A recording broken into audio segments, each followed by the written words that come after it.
मैं doctor R के पुरोहित, आपका स्वागत है।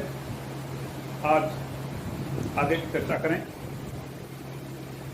भारत में संसदीय व्यवस्था की स्थापना की गई है और प्रत्येक संसदीय शासन वाले देशों में संसद की सर्वाधिक महत्वपूर्ण भूमिका होती है और चूंकि संसद की सर्वाधिक महत्वपूर्ण भूमिका होती है, इसलिए इसे संसदीय शासन व्यवस्था के नाम से जाना जाता है। पिछली चर्चा में संसद के बारे में सामान्य सी बातें हुई थी। अब यहाँ पर एक प्रश्न उठता है कि आखिर संसद की स्थापना की आवश्यकता क्यों पड़ती है, एक। और दूसरा, यह संसद के दो सदनों वाला चक्कर क्या है? क्या संसद का एक सदन नहीं हो सकता? क्या तीन नहीं हो सकते? दो ही क्यों होते? तो थोड़ी सी इस पर चर्चा करें। संसद का प्रारंभ इंग्लैंड से माना जाता है। इंग्लैंड में बहुत पहले, मतलब 850 ईस्वी में सम्राट अल्फ्रेड महान ने इंग्लैंड में राजतंत्र की स्थापना की और उसके समय में अल्फ्रेड महान ने एक संस्था को स्थापित किया जिसको नाम दिया गया विटेनागमार्ट। इस विटेनागमार्ट में वह अपने पसंद के लोगों को नियुक्त करता था, या कोई व्यक्ति बहुत बढ़िया काम कर रहा है, उसमें योग्यता है, तो उससे परामर्श आदि लेने के लिए वह विटेनागमार्ट में नियुक्त कर देता था। ये सदस्य या तो जीवन भर रहते थे या सम्राट की इच्छा के अनुसार उनको कभी भी पद से हटाया जा सकता था। इसके बाद थोड़ा सा समय बदला, राजतंत्र, दूसरे परिवारों का शासन शुरू हुआ, तो इस विटेनागमार्ट को बदल करके उसका नाम दिया गया मैग्नम काउंसिलियम। यह मैग्नम काउंसिलियम भी उसी प्रकार के काम करती थी जिस प्रकार के काम पहले विटेनागमार्ट के द्वारा किया जाता था। मतलब यह स्पष्ट है कि ब्रिटिश सम्राट ने कभी भी अपनी मर्जी से काम नहीं किया, अपितु उसको सलाह एवं परामर्श देने के लिए कोई न कोई एक संस्था हुआ करती थी और वह सबसे पहले विटेनागमार्ट थी और अब मैग्नम काउंसिलियम हो गई। मैग्नम काउंसिलियम इतनी शक्तिशाली भी होती थी कि वह सम्राट को पद से हटा सकती थी। अब आगे 1265 ईस्वी में साइमन डी मॉन्टफोर्ट ने संसद बुलाई, पार्लियामेंट बुलाया। उसने समाज के विभिन्न वर्ग के लोगों को बुलाकर उनसे चर्चा विचार विमर्श वगैरह किया। इसके बाद 1295 ईस्वी में सम्राट एडवर्ड प्रथम ने मॉडल पार्लियामेंट बुलाया, आदर्श संसद बुलाया। उसमें उसने क्या किया कि समाज के विभिन्न वर्ग के लोगों को बुलाया। इसमें आम जनता के प्रतिनिधि थे, नगरों के प्रतिनिधि थे, शहरों के प्रतिनिधि थे, शायरों के प्रतिनिधि थे, धार्मिक प्रतिनिधि हुआ करते थे, बड़े बड़े जमींदारों सामंतों के प्रतिनिधि होते थे। इन सबको उसने बुलाया और इस प्रकार से एडवर्ड प्रथम को संसदों का जनक माना जाता है। सम्राट एडवर्ड प्रथम को एक्चुअली उस समय युद्ध के लिए पैसे की आवश्यकता थी, तो उसने सोचा कि यदि मैं पैसे कहां से मिलेगा मुझे, स्वाभाविक करों के माध्यम से पैसे की प्राप्ति हो सकती थी। और यदि सम्राट ने सोचा कि मैं एकदम से करों का रेट बढ़ा दूं, तो जमींदार, सामंत, धार्मिक नेता, चर्च आदि के प्राइस पे सब नाराज हो जाएंगे, बिशप, आर्क बिशप ये सब नाराज हो जाएंगे, तो परेशानी होगी। तो उसने कूटनीति खेला। उसने क्या किया, सबसे पहले धार्मिक नेताओं को बुलाया, बिशप, आर्क बिशप, इन लोगों को बुलाया, उनसे थोड़ी सी बात की।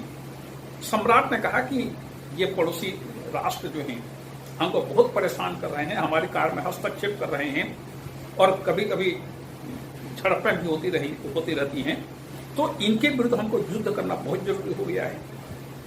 तो सबने युद्ध का समर्थन किया।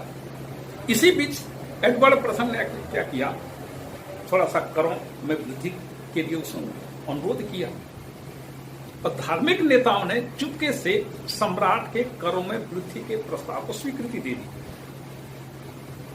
उसके बाद उसने बड़े बड़े जो भूमिपति थे, सामंत थे, जमींदार थे, इनको बुलाया, इनको भी थोड़ा सा फुसलाया, बहलाया और करों के वृद्धि के प्रस्ताव पर उसने स्वीकृति ले ली। इसके बाद उसने आम जनता के प्रतिनिधियों, नगरों के प्रतिनिधियों को बुलाया, इनके साथ उसी प्रकार का उसने व्यवहार किया और जनता के प्रतिनिधियों ने भी उसके करों के वृद्धि के प्रस्ताव को उसने स्वीकृति दे दी। तो इस प्रकार से एडवर्ड प्रथम ने युद्ध के लिए पर्याप्त राशि की व्यवस्था कर दी, युद्ध किया और उसमें वह विजयी हुआ। इसके बाद की घटनाएं बहुत ही महत्वपूर्ण हैं। सम्राट ने ये जो 3 वर्ग के लोगों को अलग अलग बुलाकर के परामर्श लिया, उनसे चर्चा की, तो ये लोग भी समय समय पर आकर के सम्राट से मिलने लगे और सम्राट को अपनी बातें कहने लगे और सम्राट भी इनको अपनी बातें कहने लगा। इनके बीच अंतरक्रिया हुई, इंटरेक्शन होने लगा। एक परंपरा सी बन गई कि सम्राट तीनों वर्गों के प्रतिनिधियों को बुलाकर के उनसे बात करेगा, परंपरा बन गई। आगे चल करके ये धार्मिक नेता और जितने बड़े बड़े भूपति थे, जमींदार थे, सामंत थे, इन लोगों ने सोचा कि हम लोग तो आम जनता के लोग नहीं हैं, हम लोग समाज के उच्च वर्ग से संबंधित हैं, तो चलो हम लोग एक जगह बैठते हैं। तो ये दोनों वर्ग, धार्मिक बड़े बड़े नेता और भूपति, जमींदार, सामंत, ये सब एक जगह बैठने लगे और उन्होंने उसका नाम दिया हाउस ऑफ लॉर्ड्स। अब जो आम जनता के प्रतिनिधि थे, उन्होंने सोचा कि हम लोग तो उच्च वर्ग से संबंधित नहीं है, हमारे हित अलग है, उनके हित अलग हैं, तो हम लोग अलग बैठेंगे। तो समाज के आम जनता के प्रतिनिधि दूसरे जगह पर बैठने लगे और उसका नाम दिया गया हाउस ऑफ कॉमन्स। और इस प्रकार से इंग्लैंड में 2 सदनों की प्रथा विकसित हुई। जहां पर समाज के उच्च वर्ग के लोग बैठा करते थे, उसको नाम दिया गया हाउस ऑफ लॉर्ड्स, और जहां पर आम जनता के प्रतिनिधि बैठते थे, उसको नाम दिया गया हाउस ऑफ कॉमन्स। इस प्रकार से 2 सदनों की प्रथा विकसित हुई। इंग्लैंड की देखा देखी दुनिया में जहां कहीं भी प्रजातांत्रिक व्यवस्था की स्थापना हुई, जहां कहीं भी संसद की स्थापना हुई, प्रायः 95% देशों ने संसद के 2 सदन बनाए। इसलिए मुनरो कहता है कि ब्रिटिश संसद दुनिया की सभी संसदों की जननी है। अन्य विधानसभाओं की, अन्य विधानमंडलों की संज्ञा भले ही कुछ हो, लेकिन उनकी उत्पत्ति इंग्लैंड के संसद से ही हुई है। कितनी शानदार बात कही। और देखिएगा, अब 1 सदन क्यों नहीं, 3 सदन क्यों नहीं? तो जहां तक 1 सदन का प्रश्न है, यदि एक छोटा सा राष्ट्र है जहां की जनसंख्या कुछ लाख या कुछ करोड़ तक है, तो इतने छोटी जनसंख्या में 2 सदनों का होना उपयुक्त नहीं है। खर्चा है, संसद मतलब खर्चा। तो वहां पर 1 सदन की स्थापना की जाती है। जैसे नेपाल है, श्रीलंका है, यहाँ पर संसद के 1 ही सदन है। बड़ा राष्ट्र है, बड़े राष्ट्र के लिए 2 सदनों को ज्यादा उपयुक्त माना जाता है। अब तीसरा सदन क्यों नहीं? तीसरा सदन का मतलब होता है फिजूल खर्चा।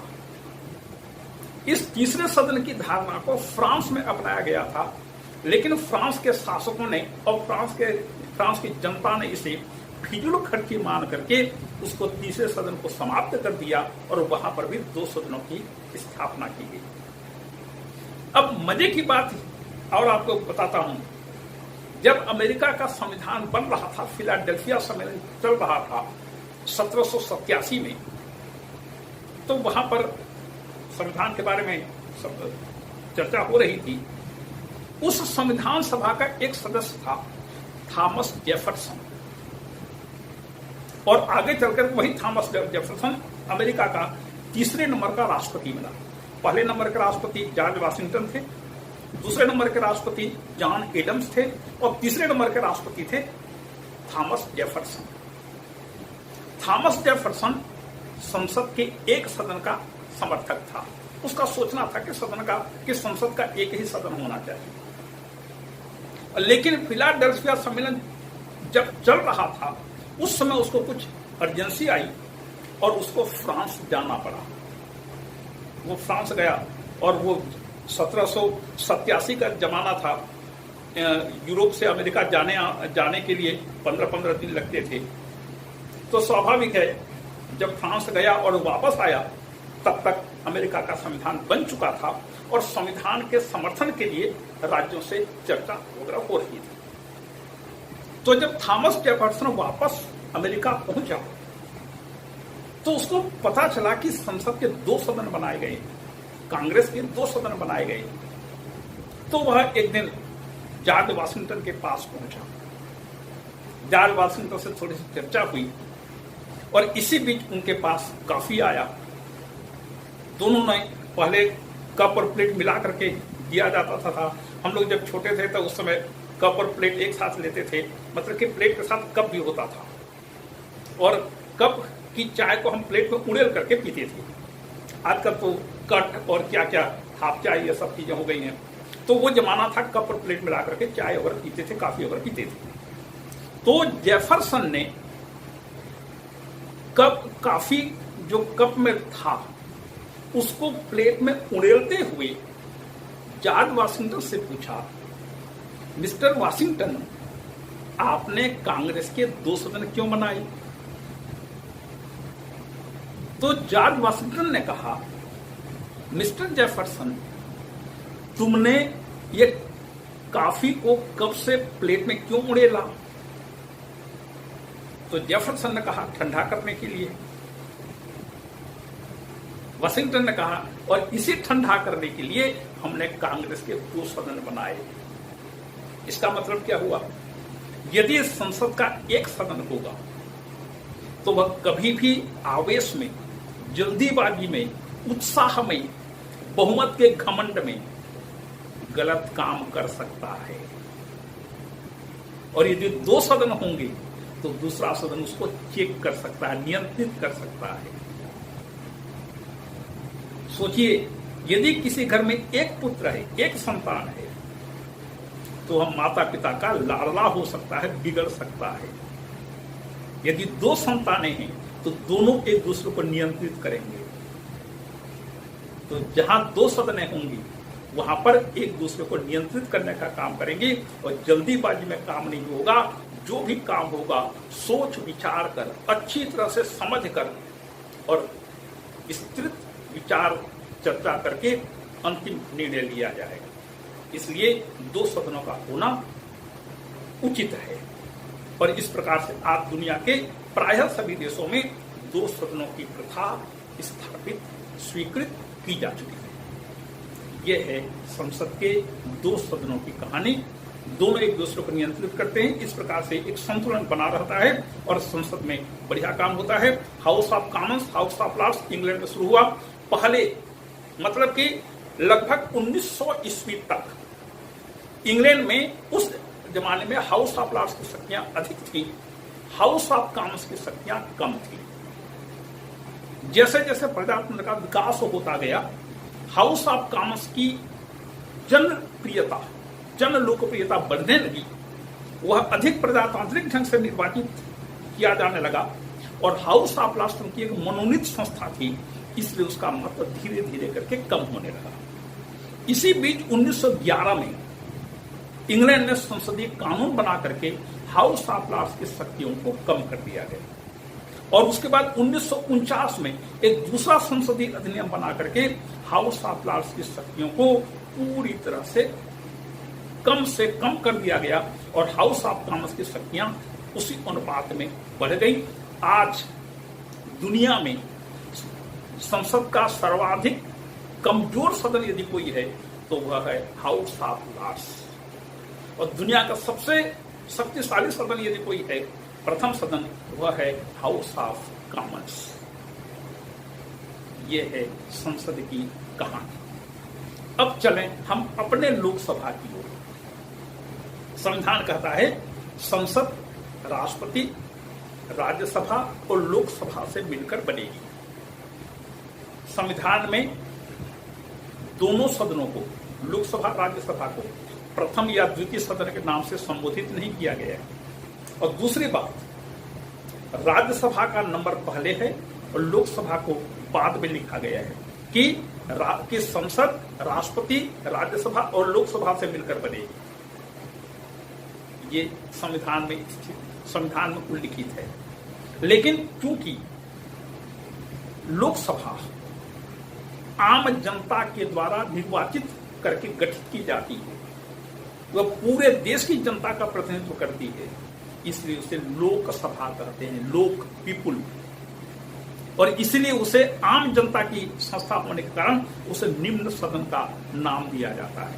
तो इसको प्रथम सदन कहते हैं, फर्स्ट चैम्बर कहते हैं, लोअर चैम्बर कहते हैं, निम्न सदन कहते हैं। और लोकसभा के नाम से पुकारा जाता है। इंग्लैंड में इसे हाउस ऑफ कॉमन्स कहा जाता है, अमेरिका में इसको हाउस ऑफ रिप्रेजेंटेटिव कहा जाता है, प्रतिनिधि सभा कहा जाता है। और दूसरा सदन जिसे हम भारत में राज्यसभा कहते हैं, इसे अपर हाउस कहा जाता है, उच्च सदन कहा जाता है, द्वितीय सदन कहा जाता है। उच्च सदन इसलिए कहा जाता है क्योंकि इसमें समाज के विशिष्ट वर्ग के लोग होते हैं, आम जनता के प्रतिनिधि नहीं होते। ये जहां कहीं जिसका भी प्रतिनिधित्व करते हैं वो विशिष्ट चीजों का ही प्रतिनिधित्व करते हैं। जैसे इंग्लैंड में द्वितीय सदन के सदस्य समाज के उच्च वर्ग का प्रतिनिधित्व करते हैं, भारत में राज्यसभा के सदस्य राज्यों का प्रतिनिधित्व करते हैं, अमेरिका में सीनेट के सदस्य राज्यों का प्रतिनिधित्व करते हैं। तो जहां पर सदस्य विशिष्टताओं का प्रतिनिधित्व करते हैं उसे अपर हाउस या सेकंड चैम्बर के नाम से पुकारा जाता है। यह है प्रथम सदन और द्वितीय सदन की कहानी। सबसे पहले लोकसभा को देखें, क्योंकि भारत में संसदीय व्यवस्था है और संसदीय व्यवस्था में लोकसभा प्रथम सदन शक्तिशाली हुआ करती है। भारत में भी लोकसभा राज्यसभा की तुलना में शक्तिशाली है। तो देखें लोकसभा का संगठन कैसे होता है। लोकसभा का संगठन प्रत्यक्ष निर्वाचन द्वारा, वयस्क मताधिकार के द्वारा, जनसंख्या के आधार पर एकल सदस्यीय निर्वाचन क्षेत्र के द्वारा गुप्त मतदान की रीति से होता है। प्रत्यक्ष निर्वाचन मतलब लोकसभा के सदस्यों का निर्वाचन जनता मतलब वयस्क नागरिक प्रत्यक्ष रूप से करते हैं, मतदाता प्रत्यक्ष रूप से करते हैं। वयस्क मताधिकार पूरे भारत में जो भी वयस्क है, 18 वर्ष से अधिक की आयु का है, यदि उसे मताधिकार है, यदि वह भारत का नागरिक है, तो बिना किसी भेदभाव के वो मतदान का अधिकारी है। और जहां पर सार्वभौम मताधिकार होता है, 18 वर्ष से अधिक या एक निश्चित आयु के ऊपर के लोगों को जहां पर मताधिकार दिया जाता है उसे वयस्क मताधिकार कहते हैं, एडल्ट फ्रेंचाइज। प्रत्यक्ष निर्वाचन हुआ, वयस्क मताधिकार हुआ।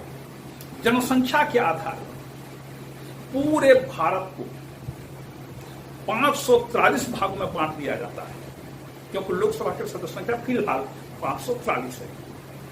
पूरे भारत को केंद्र शासित प्रदेशों को छोड़ करके, केंद्र शासित प्रदेशों के 20 सीटें हैं, उन 20 सीटों को छोड़ करके 523 भागों में पूरे भारत को बांट दिया जाता है। और लगभग जनसंख्या के आधार पर लगभग 20-22 लाख के आधार की जनसंख्या के लगभग होता है। इतने जनसंख्या पर एक निर्वाचन क्षेत्र का निर्माण किया जाता है। तो एकल सदस्य निर्वाचन क्षेत्र इसे कहते हैं। 523 भागों में बांटा और यहां पर जितने भी निर्वाचन क्षेत्र हैं, प्रत्येक निर्वाचन क्षेत्र से एक ही व्यक्ति निर्वाचित होता है। इसे एकल सदस्यीय निर्वाचन क्षेत्र कहते हैं, सिंगल मेंबर कॉन्स्टिट्यूएंसी कहते हैं। चाहे जितने भी उपचुनाव में खड़े हो, वही व्यक्ति विजयी होगा जिसे सबसे अधिक वोट मिलेगी। भले ही अन्य सबको मिला करके 50, 60, 70% भी हो जाए, लेकिन 30% पाकर के यदि कोई व्यक्ति सबसे ज्यादा वोट प्राप्त करता है तो उसे विजयी घोषित किया जाता है। और गुप्त मतदान के तरीके से होता है। गुप्त मतदान का मतलब आपने इसको वोट दिया, केवल आप ही जान सकते हैं, कोई दूसरा व्यक्ति इसका पता नहीं लगा सकता। तो ये इस प्रकार से लोकसभा का संगठन होता है। अब सदस्य संख्या इसकी 1971 में संविधान में संशोधन करके लोकसभा की सदस्य संख्या 550 निर्धारित की गई थी। मतलब इसकी अधिकतम संख्या 550 हो सकती है। वर्तमान समय में इसकी 540 है, +-2 ऐसा लिखा हुआ है। इसका मतलब हुआ कि पहले 2021 के पहले तक व्यवस्था यह थी कि यदि राष्ट्रपति को ऐसा आभास हो, राष्ट्रपति यदि यह देखता है कि लोकसभा में आंग्ल भारतीय समुदाय का समुचित प्रतिनिधित्व नहीं हुआ है, तो राष्ट्रपति आंग्ल भारतीय समुदाय के लोगों से 2 सदस्यों को मनोनीत कर सकता था। इसे 1951 से 1950 से लागू किया गया और हर 10 साल के बाद 10 साल के लिए इसकी अवधि बढ़ाते जाता था और इस प्रकार से 10 साल बढ़ाते गए। 2021 में इसका नवीनीकरण नहीं किया गया। तो इस प्रकार से आज की तिथि में लोकसभा में कोई आंग्ल भारतीय सदस्य राष्ट्रपति के द्वारा मनोनीत नहीं किया जाता। तो 540 निर्वाचित सदस्य ही इसमें वर्तमान समय में है। ये इसकी सदस्य संख्या। अब आगे इसकी अवधि। जहां तक अवधि का प्रश्न है, लोकसभा की अवधि 5 वर्ष निर्धारित है। यदि आपातकाल हो तो इसकी अवधि को एक बार प्रस्ताव पारित करके 1 वर्ष के लिए बढ़ाया जा सकता है। लेकिन जैसे ही बाह्य आपातकाल की घोषणा समाप्त हुई, समाप्त होने के 6 माह के अंदर लोकसभा को भंग करके नई लोकसभा का चुनाव होना आवश्यक है। आपातकाल की घोषणा समाप्त हो गई, उसके 6 महीने के अंदर आपको लोकसभा का नया निर्वाचन कराना आवश्यक है, बशर्ते कि 5 साल से अधिक उसकी अवधि हो चुकी हो। तब मान लीजिए लोकसभा भी कार्यरत है, 3 साल हुए, आपातकाल की घोषणा हो गई, तो फिर एक्सटेंड करने की आवश्यकता नहीं पड़ेगी क्योंकि उसका कार्यकाल तो 2 साल बचा है। तो लोकसभा का सामान्य कार्यकाल 5 वर्ष है। यदि 5 वर्ष समाप्त होने की स्थिति में आपातकाल की घोषणा हो जाती है, तब इसकी अवधि को एक बार में 1 साल के लिए बढ़ाया जा सकता है और आपातकाल की घोषणा समाप्त होने के 6 माह के अंदर लोकसभा का नया निर्वाचन होना चाहिए। अच्छा, इसके अलावा लोकसभा को 5 वर्ष की अवधि के पहले राष्ट्रपति प्रधानमंत्री के परामर्श पर भंग कर सकता है। इसके बारे में 2 प्रकार के दृष्टिकोण हैं। इसकी चर्चा राष्ट्रपति के अध्याय में की जा चुकी है कि प्रायः राष्ट्रपति प्रधानमंत्री के परामर्श पर लोकसभा को भंग करता है, लेकिन ऐसी विशिष्ट स्थिति आ जाए तो राष्ट्रपति स्वविवेक का प्रयोग करके भी लोकसभा को विघटित कर नए निर्वाचन का आदेश दे सकता है। 1976 के पहले लोकसभा का कार्यकाल 5 साल था। संविधान के 42वां संशोधन 1976 के द्वारा श्रीमती गांधी के कार्यकाल में इमरजेंसी पीरियड में संविधान में 42वां संशोधन किया गया और इस संशोधन के द्वारा लोकसभा की अवधि को 6 वर्ष कर दिया गया। पहले 5 साल को 6 साल कर दिया गया। जब इंदिरा गांधी की कांग्रेस की पराजय हुई, जनता पार्टी की सरकार बनी, तो उसने 44वां संशोधन किया 1978 में और 1978 में संशोधन करते हुए लोकसभा की अवधि को पुनः 5 वर्ष कर दिया गया। तो वर्तमान समय में भी लोकसभा का कार्यकाल 5 वर्ष ही है। अभी तक कितने बार लोकसभा के चुनाव हुए और कब कब चुनाव हुए, इसको थोड़ा सा संक्षिप्त में देख लें। पहली लोकसभा का चुनाव 1952 में हुआ, दूसरी लोकसभा 1957 में, तीसरी 1962 में, चौथी 1967 में, पांचवी 1971 में, 67-71 में, यह लोकसभा कार्यकाल पूरा नहीं कर पाई और श्रीमती गांधी ने लोकसभा का विघटन कर दिया। अवसर क्या था? 1967 में जो लोकसभा बनी उसमें कांग्रेस को लोकसभा में स्पष्ट बहुमत प्राप्त नहीं हुआ था। तो कांग्रेस ने, श्रीमती इंदिरा गांधी ने साम्यवादी दलों से सहयोग लेकर के मंत्रिमंडल का निर्माण किया। 1971 में जब पाकिस्तान के साथ लड़ाई हुई और इस लड़ाई में भारत विजयी हुआ तो श्रीमती गांधी ने उपयुक्त मौका देख करके लोकसभा को विघटित कर दिया और नए निर्वाचनों का निर्णय लिया। स्वाभाविक है, श्रीमती गांधी की लोकप्रियता इस युद्ध में विजय पाने के कारण बहुत ज्यादा बढ़ गई। परिणाम स्वरूप 1971 के चुनाव में श्रीमती गांधी ने 2/3 बहुमत लोकसभा में प्राप्त कर लिया। तो 1971 के बाद 19 इमरजेंसी लग गई, 1975-77, तो 1977 में फिर लोकसभा को विघटित किया गया। यह भारत की पहली लोकसभा थी जिसका कार्यकाल सर्वाधिक लंबा रहा, मतलब 6 वर्ष लगभग रहा। और 1977 में नए निर्वाचन हुए। इस नए निर्वाचन के बाद श्रीमती गांधी परास्त हुई, मोरारजी देसाई की सरकार बनी। वह सरकार 2.5 साल चली, 6 महीने तक चरणशील रहे। 1980 के जनवरी महीने में 1979 के दिसंबर महीने में लोकसभा को विघटित कर दिया गया, मतलब 3 साल के बाद। और उसके बाद फिर जनवरी 1980 में श्रीमती गांधी इस चुनाव में विजयी हुई, फिर से प्रधानमंत्री बनी। 1980 से 84 तक रहे।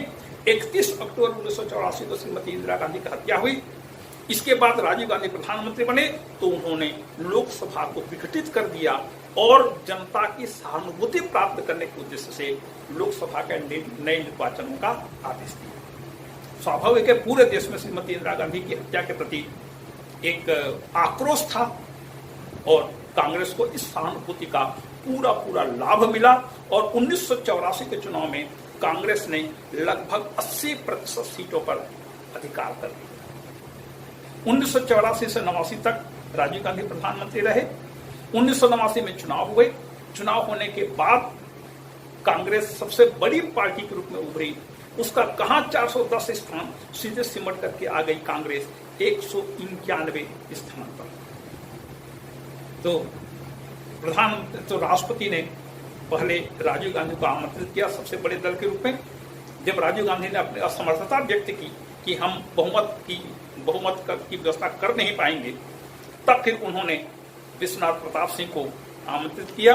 विश्वनाथ प्रताप सिंह एक तरफ कम्युनिस्ट वामपंथी दल और दूसरी तरफ भाजपा, दोनों के समर्थन से 1991 में उन्होंने सरकार बनाई।